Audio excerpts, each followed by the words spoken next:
दोस्तों आज हमारा चर्चा का विषय रहेगा प्रोटेस्ट पिटीशन।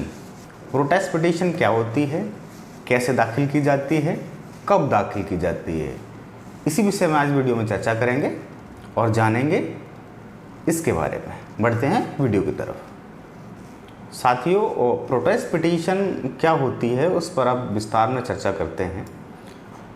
बेसिकली एक सिचुएशन लेते हैं हम कि अगर आपने किसी के खिलाफ एफआईआर करा दी है, आप कंप्लेनेंट हैं, शिकायतकर्ता हैं, संज्ञेय धाराओं में अपराध कारित हुए, आपने एफआईआर रजिस्टर करा दी।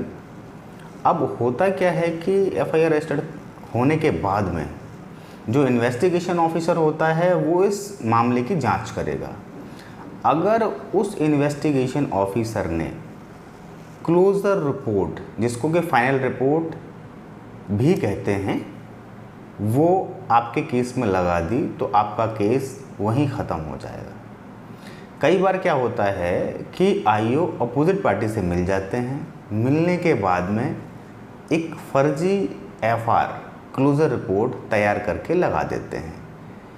अच्छी तरह से सही तरीके से केस की जांच नहीं करते हैं और जानबूझकर ऐसे लूप होल छोड़ देते हैं जिनकी वजह से मजिस्ट्रेट को भी ऐसा लगता है कि इस मामले में एफआर ही सही थी।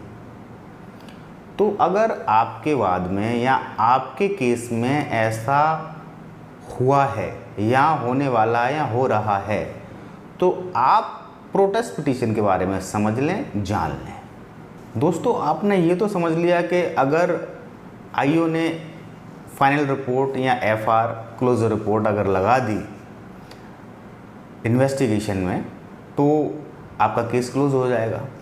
अब उसको रिवाइव करने के लिए ये प्रोटेस्ट पिटीशन है। बेसिकली आप समझेंगे तो प्रोटेस्ट पिटीशन कहीं भी सीआरपीसी में वर्णित नहीं है। प्रोटेस्ट पिटीशन केवल जजमेंट के आधार पर, माननीय न्यायालय के महत्वपूर्ण निर्णयों के आधार पर ही दाखिल की जाती है और उन्हीं के बेस पर ये निस्तारण होता है। तो दोस्तों, प्रोटेस्ट पिटीशन क्या है समझते हैं और उसे कैसे कोर्ट में दाखिल करेंगे। ये आप समझ चुके हैं कि सीआरपीसी में कहीं भी प्रोटेस्ट पिटीशन का वर्णन नहीं है। ये केवल माननीय हाई कोर्ट, सुप्रीम कोर्ट के निर्देशों पर ही चलती है। इसमें दोस्तों एक महत्वपूर्ण निर्णय है सुप्रीम कोर्ट ऑफ इंडिया का, जिसमें सुप्रीम कोर्ट ऑफ इंडिया ने कुछ पैरामीटर सेट किए हैं कि प्रोटेस्ट पिटीशन कब, कैसे और कहां दाखिल की जा सकती है। केस का टाइटल है Vishnu Kumar Tiwari versus state of UP. ये जो जजमेंट माननीय सुप्रीम कोर्ट ने पास करी है और इसमें